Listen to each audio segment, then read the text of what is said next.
Take it there? Who gon' take it there? Who gon' take it there? Who gon' take it there? Electricity, electricity, electricity, electricity. You know what's in the air. You know what's in the air. You know what's in the air. You know what's in the air. It's possibility. It's possibility. It's possibility. It's possibility. So, as a lot of you have probably heard already, Trump and Elon, they're not friends anymore. And this seemed to be kind of brewing behind the scenes for weeks and weeks now. It seemed to me like the inevitable breakup between Elon and Trump, which always was inevitable. And most people predicted it in one way or another, because this is always what happens with Trump. It's especially with anybody who's prominent, anybody who has an agenda of their own, who's a prominent figure in the media, or who the headlines catch wind of and start talking about. Eventually, Trump finds a reason to distance himself from them. He finds a reason to insult them and push them out. He did this a lot more during the first term, admittedly. And so it seems like things work a little bit differently behind the scenes in this second term, even though I think the behavior is the same. And so that, to me, is why I felt like Elon had pretty much been quietly pushed out.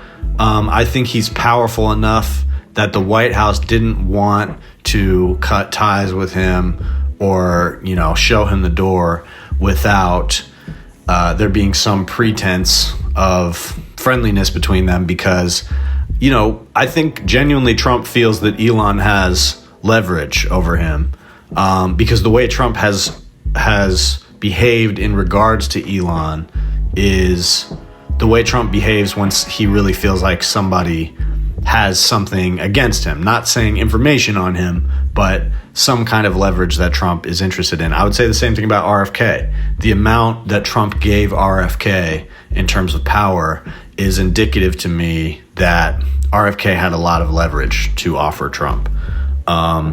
And so that's obviously more so the case with Elon, even though Elon was never officially in the cabinet.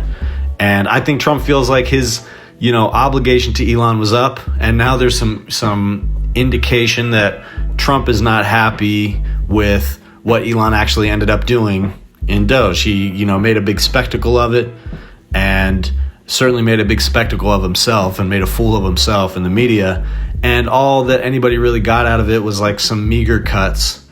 And now Elon is complaining that the bill that is going to be passed, the budget bill that the Republicans have been arguing back and forth over, is going to wipe away any quote-unquote progress that was made with DOGE's cuts. And just to be clear, that progress, rather than cutting anything in the military, cutting actual waste and fraud in terms of government contracts that are given away to tech companies like his, rather than cutting that waste, he cut food for children in and out of the United States, cancer research, pediatric research, things that save lives, the type of scientific progress and scientific resources that can't necessarily be seen easily through a political lens, but they're there and it makes a difference. That is the stuff that Elon got away with cutting. And the rest of it, all of the trillions of dollars that he promised to cut,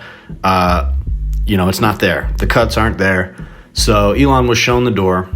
And now some sparks are flying. It seems like ever since the tariffs happened, which I think Elon was already pretty much out by that time,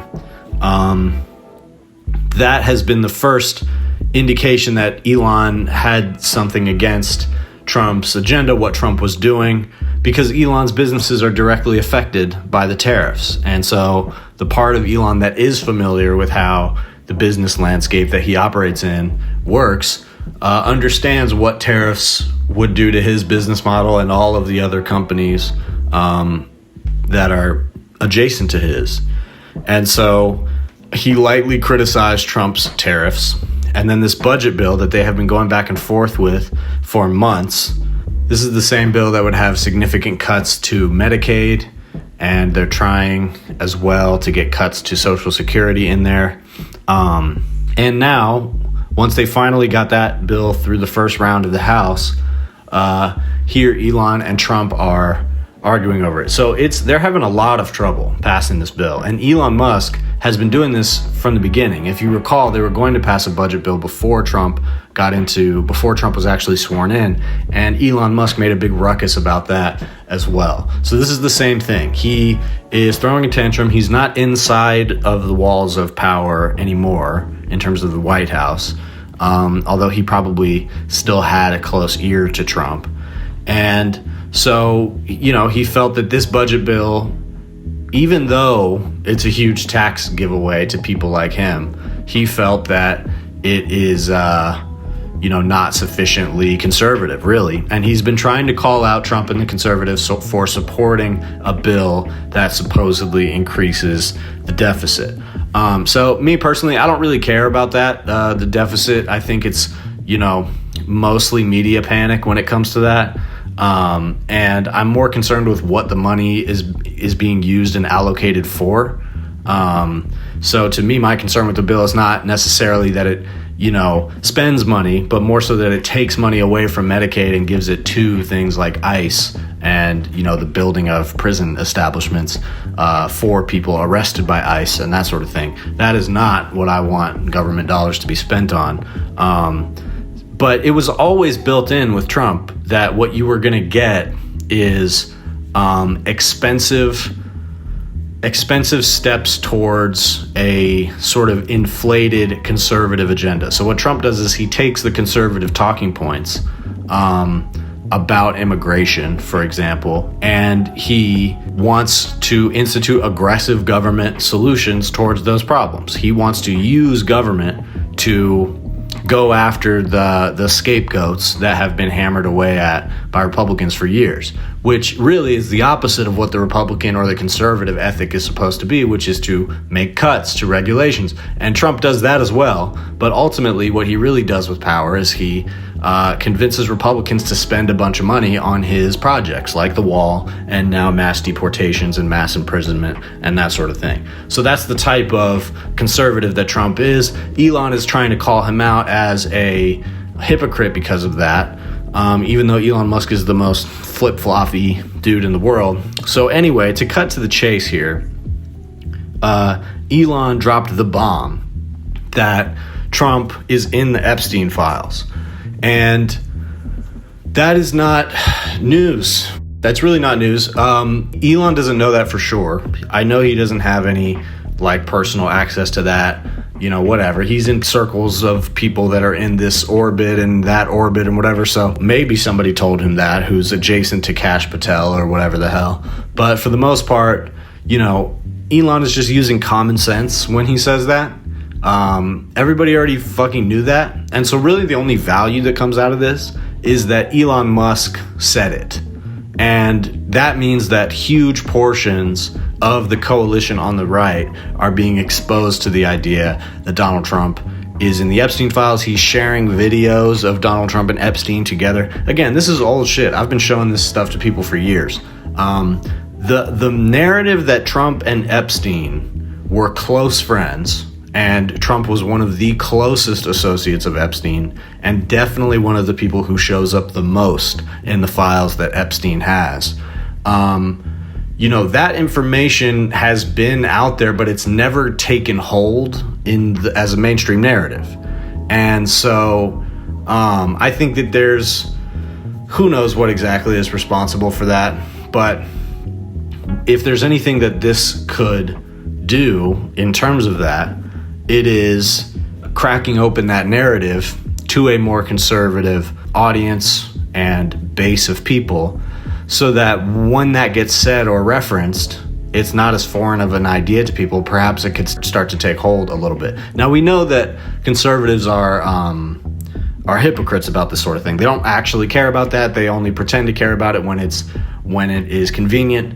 But again, this is public knowledge. Trump was found liable for rape. He's been accused of all kinds of sex crimes. None of this is new information about Trump. If you knew anything about him, you knew he was close to Epstein.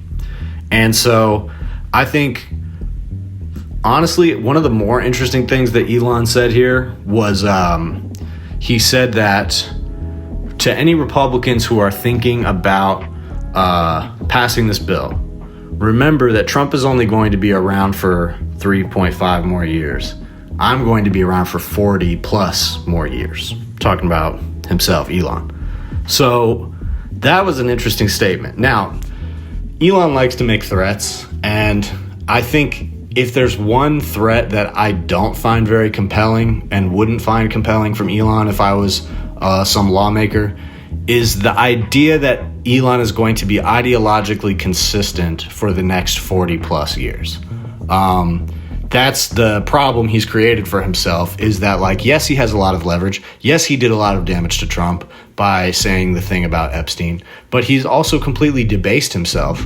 Not only did he work with Trump for months, worked for Trump, and never had a bad thing to say about him until now, for whatever reason. But also, even since saying that, he has already signaled like, oh yeah, maybe we should cool tensions down. So Elon is already chickening out after dropping his big bomb on Trump, which means that the fact that he believes Trump is in the Epstein files is not a deal breaker for him having a good relationship with Trump.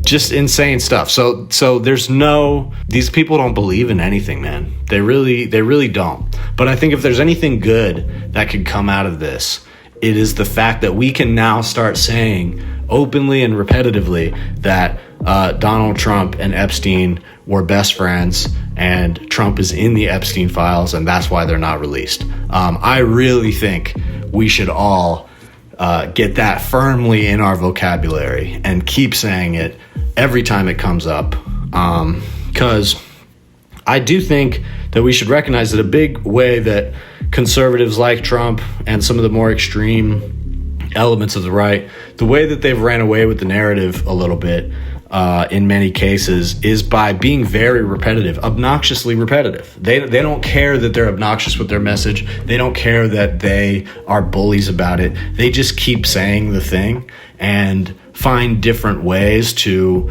broadcast the same message over and over again. And what it does is it puts the narrative out there. And so this was one that's kind of been handed to us, right? I mean, Elon Musk, somebody who has a ton of trust built up with a lot of people on the right, people who are voters, he is now saying that Trump won't release the Epstein files because he's in them. So that's useful to us. And all this stuff tends to blow by and breeze by. But we should really stay on that and keep saying that repetitively every time Trump comes up, because it's probably the best way to whittle away his credibility. There's probably no greater weakness than that when it comes to his most fervent supporters. And so that's probably, if that becomes a more established and accepted truth about Donald Trump, I do think that will hurt his credibility and his public image a lot. But yeah, this thing about how Elon says, I'm going to be around for 40 plus years. I think that is him recognizing what his leverage actually is. And I think that is going to be the thing that really sets the terms of what happens here and what type of response Trump feels is necessary. Because the way Elon was behaving doesn't really seem to me much like he has any leverage with the administration.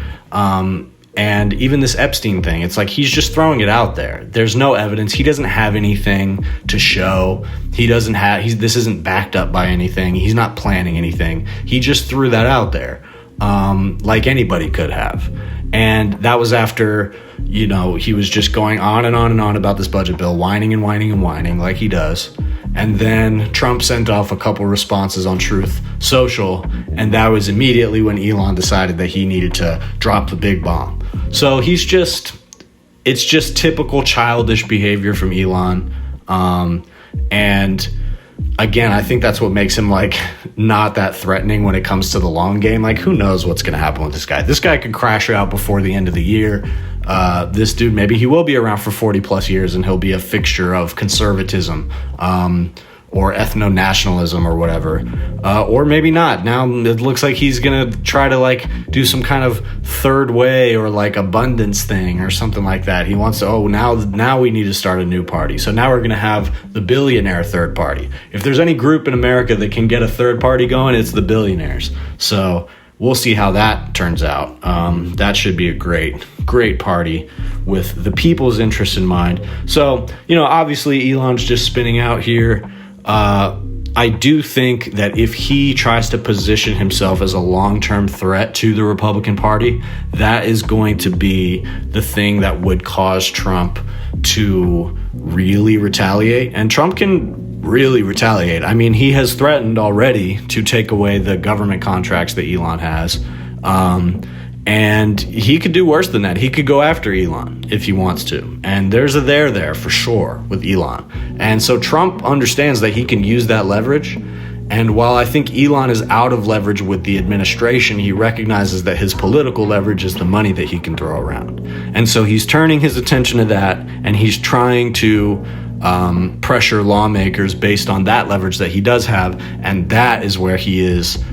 He's not just going against Trump, he's becoming an obstacle within the Republican Party to Trump getting what he wants. And I don't think, Trump is not the type that's going to ignore the fact that he has enormous leverage over Elon Musk. He's going to use that leverage. And so this is going to end with Trump making some big threat and Elon shutting the fuck up and whimpering and tucking his tail between his legs.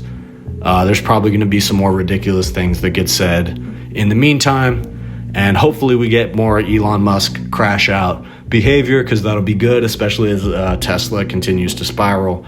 But yeah, really just sees this as an opportunity to permanently and repetitively remind people that Trump is a pedophile who consorted with Jeffrey Epstein, because that's true. There's plenty of evidence for it. And now even Elon Musk said it. So, I mean, how can you deny it? If you like this video, please like and subscribe. And if you really want to support, consider becoming a member. That's the best way to support this channel. I'm posting different kinds of exclusive content there, like podcasts that don't make it to the main channel. Also music. I've got a new EP out right now called Dead Internet Theory, which is now available on all platforms. And that was available first for members only. I also re-released a previous EP called Spaceman Spliff. That's available now on the main channel with a bonus track included. And that was also available first for members only. So if you're interested in early access to music and other things like that, go ahead and become a member. And if there's other types of content that you'd like to see as exclusive content, let me know and we'll figure some things out.